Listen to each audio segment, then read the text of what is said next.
शुरू होता है एक सुनसान मैदान में, जहां एक शख्स जो कि साबिक फौजी भी है, शिकार की नीयत से हरण का निशाना लेता है। वो निशाना तो लेता है, लेकिन गोली सीधी जाकर हरण की पछली टांग पर लगती है। हरण जख्मी होकर भाग जाता है, लेकिन वो शख्स बिल्कुल भी परेशान नहीं होता। क्यों? क्योंकि वो जानता है कि जख्मी हरण ज्यादा दूर नहीं जा सकता। वो आराम से गोली का खूल उठाता है, बंदूक लटकाता है और हिरन के पीछे निकल पड़ता है। मगर कुछ आगे जाकर उसे हैरानी होती है। जहां हरण को गोली लगी थी, वहां खून की एक बड़ी मिकदार मौजूद थी, जैसे कि किसी इंसान को गोली लगी हो। वो सोचता है कि कहीं कुछ और तो नहीं हो गया। वो खून के निशानात का पीछा करते हुए पहाड़ के नीचे एक सुनसान जगह पहुंचता है, जहां कई गाड़ियां खड़ी होती हैं और जमीन पर लाशें बिखरी होती हैं।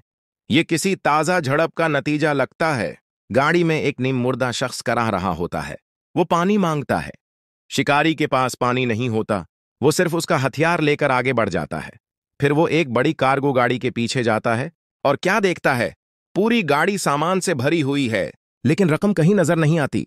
उसका मतलब साफ होता है, कोई शख्स झड़प के बाद रकम लेकर भाग चुका है, शायद जख्मी हालत में। गर्मी की शिद्दत में जख्मी इंसान ज्यादा दूर नहीं जा सकता। ये सोचकर वो करीबी दरख्तों की तरफ ध्यान देता है। थोड़ी देर बाद उसे एक दरख्त के नीचे एक साकत जिस्म नजर आता है, मगर वो फौरन करीब नहीं जाता, बल्कि आधा घंटा दूर बैठा देखता है कि आया वो इंसान जिंदा तो नहीं।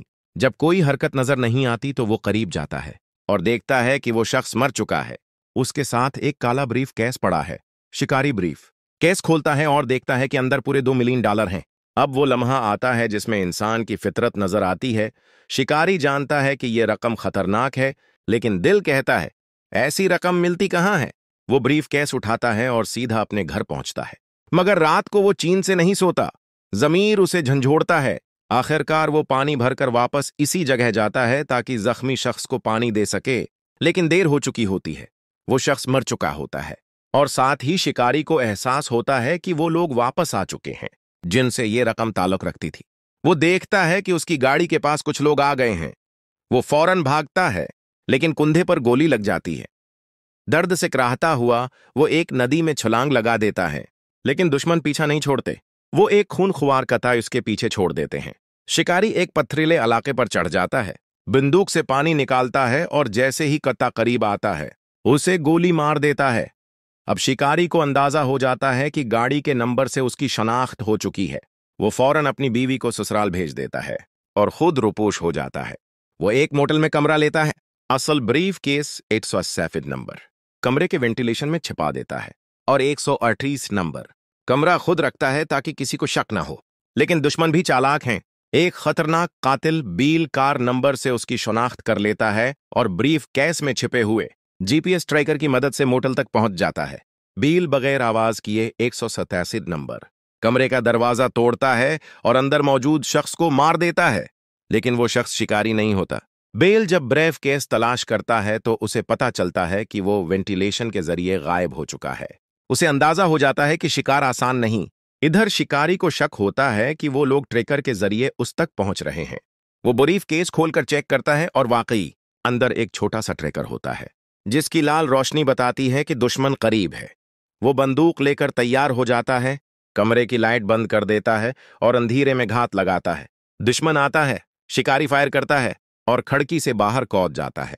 जख्मी हो जाता है, मगर जिंदा बचता है। एक गाड़ी रोकता है, जबरदस्ती उसे लेकर भागता है, लेकिन दोबारा हादसे का शिकार होता है। दुश्मन बेल भी जख्मी होता है, मगर एक फार्मेसी को आग लगाकर दवाएं चरा लेता है। दूसरी तरफ शिकारी अब दाशान कहलाता है, मेक्सिको के बॉर्डर पर पहुंचता है। पैसे की खातिर एक नौजवान से जैकेट खरीदता है और एक शराब की बोतल लेकर निश्चय में धत होने का ड्रामा करता है। वो बड़ी होशियारी से बॉर्डर क्रॉस कर लेता है और अस्पताल पहुंचता है। अब एक नया कातिल जॉर्ज उसका पीछा करता हुआ अस्पताल पहुंचता है। वो दाशान को कायल करने की कोशिश करता है कि वो रकम हवाले कर दे, मगर दाशान साफ इनकार कर देता है। जॉर्ज वापस जाता है और अंदाजे से ब्रीफ केस की जगह का पता लगा लेता है। वो मंसूबा बना रहा होता है, मगर अचानक बेल उस पर हमला करता है। जॉर्ज उसे मनते करता है कि वो कातिलों से अलग होना चाहता है, मगर बेल किसी की नहीं सुनता। इसी दौरान दाशान फोन पर बेल से राबिता करता है और वार्निंग देता है कि अगर उसकी बीवी को कुछ हुआ तो वो चैन से नहीं बैठेगा। बेलदाशान की बीवी छुई को भी ढूंढ निकालता है, मगर उसकी मासूमियत देखकर थोड़ा नर्म पड़ जाता है और किस्मत के सिके पर फैसला छोड़ता है। आखिर में बील एक हादसे का शिकार होता है और जख्मी होकर सड़क किनारे बैठता है। कुछ बच्चे उसकी मदद करते हैं, वो पैसे देकर उन्हें खामोश कर देता है और फिर फिल्म खत्म हो जाती है। एक ऐसा खेल जिसमें रकम, लालच, जमीर और मौत सब कुछ शामिल था।